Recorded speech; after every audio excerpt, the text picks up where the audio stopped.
Bonjour à tous et bienvenue dans un nouvel épisode de mon podcast Sous l'auspice des Muses.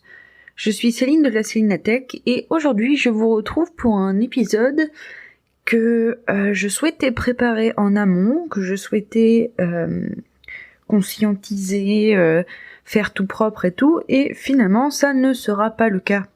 Voilà, je pense qu'il va falloir prendre l'habitude avec moi parce qu'en fait j'aime bien donner mes pensées un petit peu brutes comme ça. Et en fait, ça me paraît trop scolaire de faire des plans et de faire des références comme ça obligatoires que j'aurais cherché, relire des bouquins à propos de ça et tout. En vérité, si les bouquins susnommés me retombent dans les mains ou que j'ai envie de les relire, tant mieux. Et sinon, tant pis. En fait, je m'autorise à avoir une opinion sans avoir à lire des bouquins. Voilà. Alors aujourd'hui, oui, puisqu'avec tout ça, je vous ai pas dit le thème. En fait, aujourd'hui, je vais vous parler de ce que j'appelle. Alors attention, parce que ça va vous paraître étrange. Enfin, ça me paraît jugeant, mais c'est pas le cas. Mais du coup, c'est ce qui est appelé dans la recherche l'écriture amateur. Et en gros, l'écriture collaborative, l'écriture sur Internet, etc., etc. Donc, en gros, je vais vous parler un petit peu de des écrivains de fanfiction en fait, et VS les écrivains professionnels entre guillemets quoi. Avec mon opinion sur un peu tout ça et une réflexion que j'ai envie de partager avec vous à ce propos. Du coup, pour cet épisode, je voulais relire des notes que j'avais prises pendant mon master métier du livre parce que nous avions eu un séminaire qui s'appelait Livre de petits points, création, culture et société, les réseaux du livre et leur métamorphose. C'était la thématique de notre année. Et donc on avait eu pas mal d'intervenants comme ça,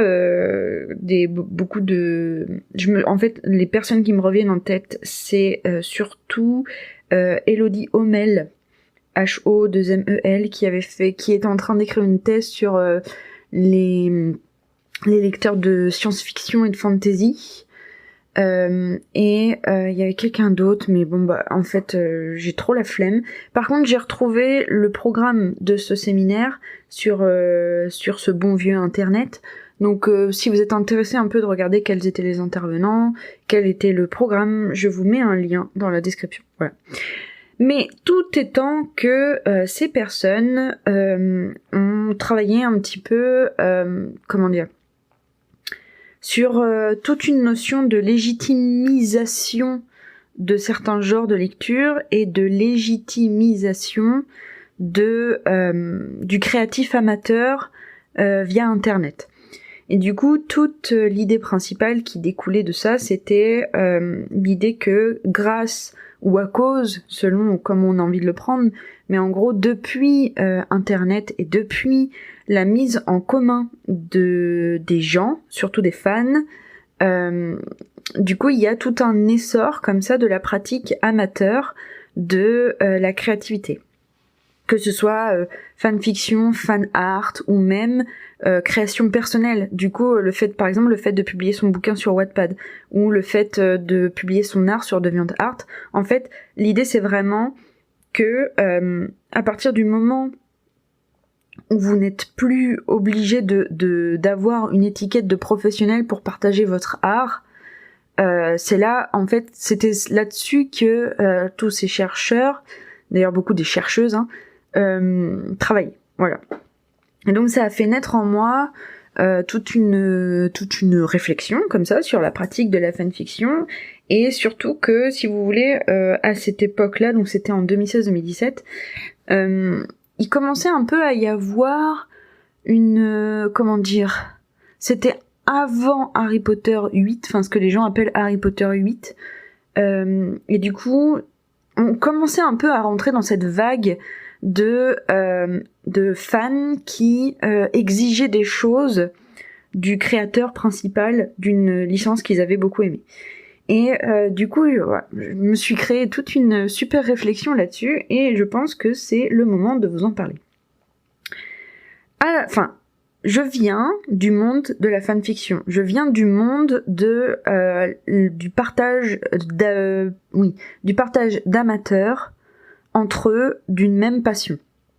Donc, je vois très bien quel est l'engouement à partager sur Harry Potter, l'engouement à partager sur par exemple sur Game of Thrones, l'engouement le sentiment grisant de trouver une communauté qui partage les mêmes idées ou en tout cas les mêmes passions et avec lesquelles on va pouvoir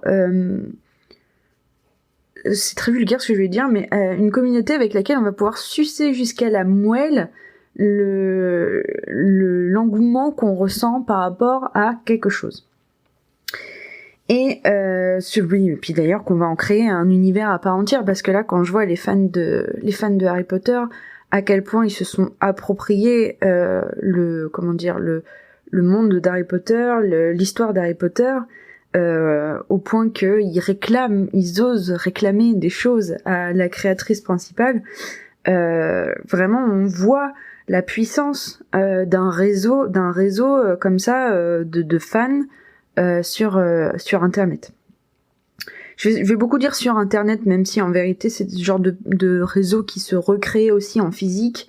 Et ça, ils en ont parlé dans le séminaire, mais moi j'ai beaucoup expérimenté ça sur Internet, donc je parlerai d'Internet.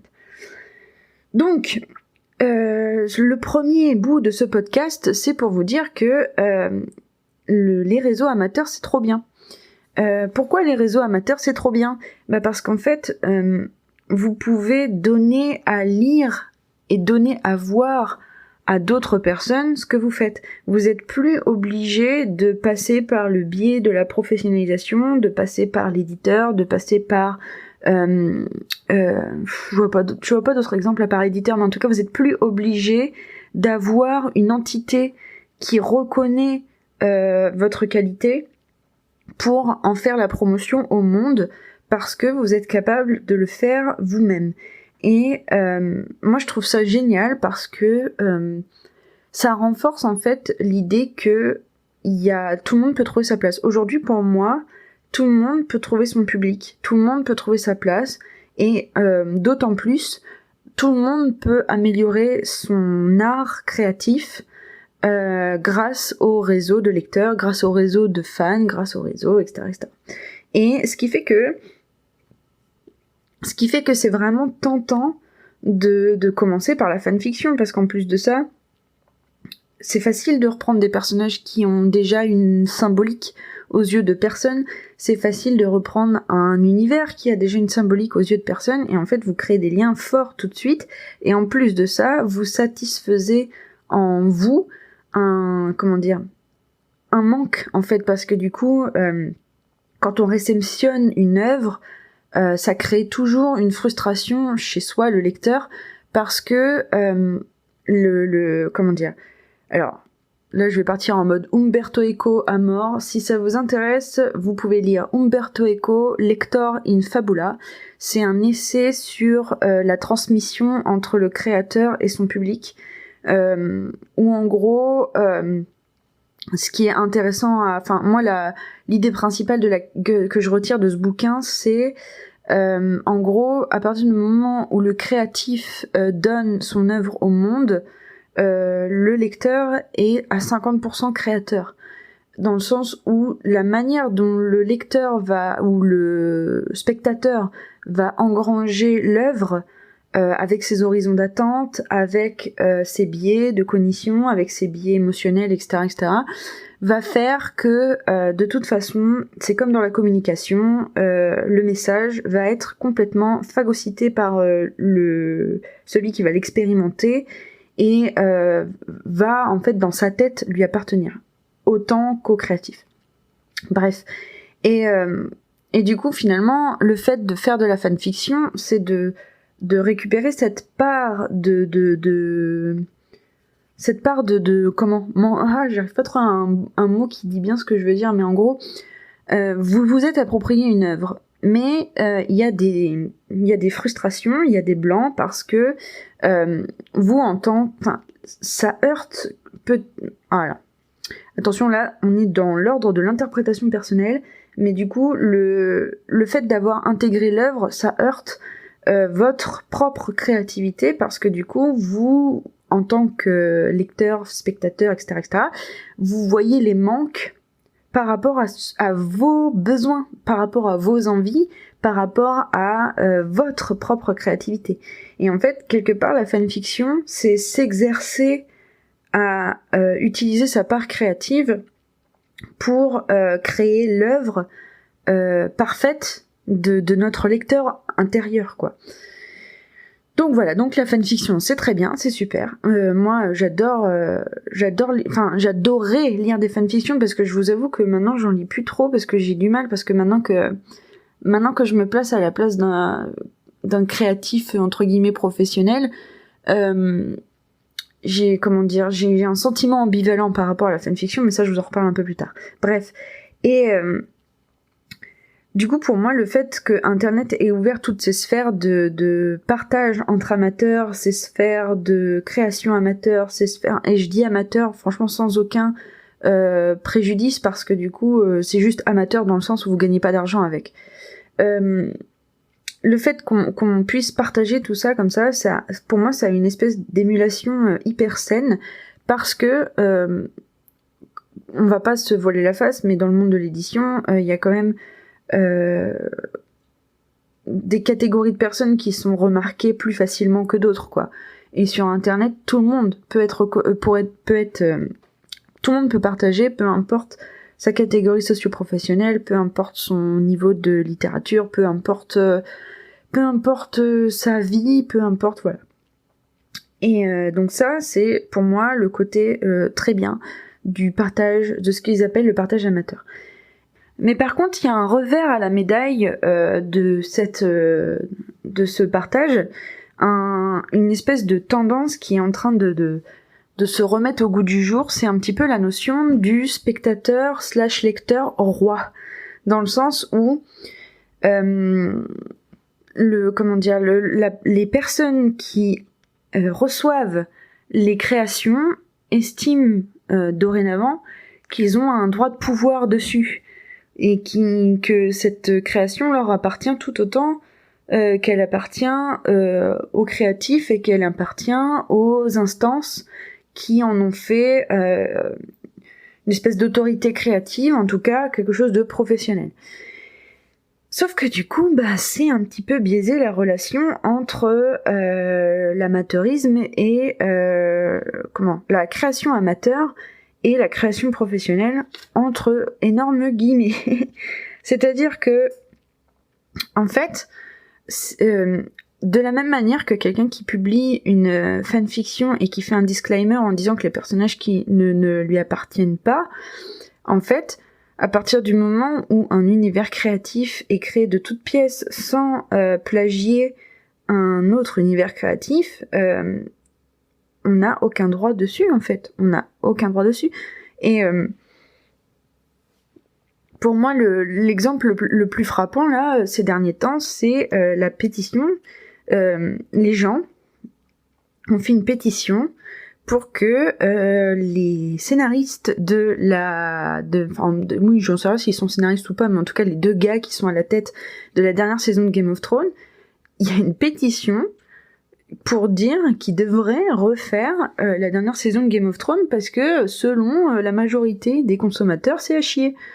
Non mais de quel droit, en fait? À partir du moment où on est juste dans la position de récepteur d'une œuvre, ok, on a le droit de fantasmer dessus, on a le droit de ressentir une frustration parce que son propre créateur intérieur n'aurait pas fait pareil, ou parce que son propre sentiment créatif est heurté, où on ressent beaucoup de manque, etc. Mais en fait, à aucun moment, ça ne donne le droit d'exiger quelque chose du créateur, en fait. Et là, dans le cas de cette pétition, il y a pas mal de monde qui disent que oui, mais le créateur originel, c'est George R.R. Martin. Sauf que ce bon vieux Martin, il écrit, il est le créatif du média littérature. les créatifs du média série, ce sont ces deux pauvres gars qui, j'espère, ne sont pas sur les réseaux sociaux parce que purée, moi, j'aimerais pas. et en fait, mais moi, ce que je comprends pas, c'est que en fait, on en est arrivé à un point où, au lieu de alimenter ces manques sur des partages entre amateurs, voilà, là, on commence à venir exiger quelque chose du professionnel. Et moi, ce que j'ai envie de dire, c'est que, mais bordel, mais écrivez des fanfictions si ça vous va pas, en fait. Parce que de toute façon, enfin, c'est pas... Ok, c'est super que vous ayez, enfin, je dis vous, mais je considère pas que vous êtes des personnes, enfin, que vous, mes auditeurs, vous êtes des personnes débiles ou quoi que ce soit, n'y voyez pas un message personnel. Je dis vous en songeant aux personnes qui ont signé cette pétition. Mais en fait, j'ai vraiment, enfin, je me dis vraiment que, en fait, quand on écrit un livre, quand on crée une œuvre, quand on fait une série, quand on fait une pièce de théâtre, quand on est à l'origine d'une œuvre créative, on fait ce qu'on appelle implicitement un contrat de lecture, un contrat de réception avec le récepteur. Et ce contrat implicite, en fait, c'est en gros je te livre ma créativité de la manière la plus brute telle qu'elle est en moi, et je t'autorise à la manger, je t'autorise à te nourrir de cette créativité, et je te donne une part dedans parce que je t'autorise à l'interpréter tel que tu le veux, parce que moi créatif, je mets de moi dedans, mais je mets tellement de moi dedans que ça devient du toi. Et du coup, enfin, je veux dire, au bout d'un moment, si vous n'êtes pas content de, je sais pas, si vous n'êtes pas content de Harry Potter et l'enfant maudit, eh ben, écrivez une fanfiction sur la suite d'Harry Potter. Et laissez les créatifs qui ont décidé d'augmenter leur univers créatif de cette manière-là, tranquille. Parce que du coup, c'est eux qui décident en fait, et peu importe ce que vous allez faire, c'est eux qui décident. Parce que du coup, à partir du moment où le récepteur commence à avoir une position de dominant sur la création, eh ben ça s'appelle... comment ça s'appelle ? Merde, je savais comment ça s'appelait, mais je savais plus comment le dire. Ah bah, en fait, c'est une forme de censure quelque part. C'est une forme de censure, et c'est surtout une forme de, comment dire, de contrôle... En fait, vous tuez la diversité culturelle. Voilà. C'est étrange, enfin... J'utilise des gros mots, mais... tuer la diversité culturelle, en gros, ça veut dire que vous... Faut que j'arrête de dire vous. Les gens qui commencent à exiger des choses des créatifs de base, en faisant ça, tuent la diversité culturelle parce que ils espèrent que toute création va correspondre à leurs uniques attentes et à leurs uniques horizons de lecteurs. Et c'est grave en fait, c'est grave. Donc moi en fait je suis vraiment pour le partage entre fans, mais le partage dans la bienveillance de j'ai envie que, enfin dans mon fantasme j'aimerais que Drago Malfoy et Hermione Granger soient ensemble. Et écris une fanfiction où Drago Malfoy et Hermione Granger sont ensemble. Et si t'as un peu de chance, si tu touches beaucoup de personnes avec, et si tu touches un éditeur d'on ne sait où et que ton talent a un impact dans le monde professionnel de la créativité, eh ben tu feras comme E.L. James, tu changeras les noms des protagonistes de ta fanfiction et tu te rendras compte qu'en fait ta fanfiction tient toute seule et que tu peux en faire un roman pur et dur. Voilà. Et il y a plusieurs œuvres qui commencent à aborder ça un petit peu dans ce que j'appelle les romans pop culture. Je pense notamment au roman qui s'appelle Fangirl de Rainbow Rowell, où clairement la personne qui écrit dedans, enfin la fille qui écrit dedans, donc déjà en plus elle est dans un master création littéraire aux États-Unis, donc du coup voilà, elle-même a les enjeux de fan qui va devenir créatrice, et en fait elle écrit une fanfiction très populaire qui est une manière cachée en fait de dire qu'elle écrit une fanfiction de Harry et Drago Malfoy, mais sauf que du coup l'autrice s'est amusée à tout changer, enfin bon, on comprend bien que c'est une référence au monde de Harry Potter, mais c'est pas vraiment ça. D'ailleurs elle a sorti le bouquin de la fanfiction et c'est assez drôle.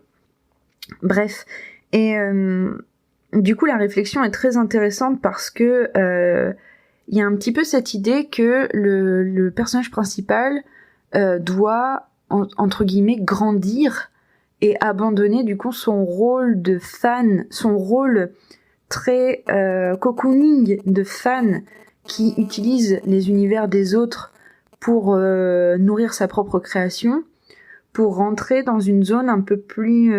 sortir de sa zone de confort et rentrer dans cette zone de création personnelle où là tu n'as plus aucune branche à laquelle te raccrocher, mis à part celle de ta propre créativité. Et la réflexion est assez intéressante parce que j'en suis arrivée à me demander si les gens qui écrivent des romans... Par exemple, imaginons demain mon roman est publié et...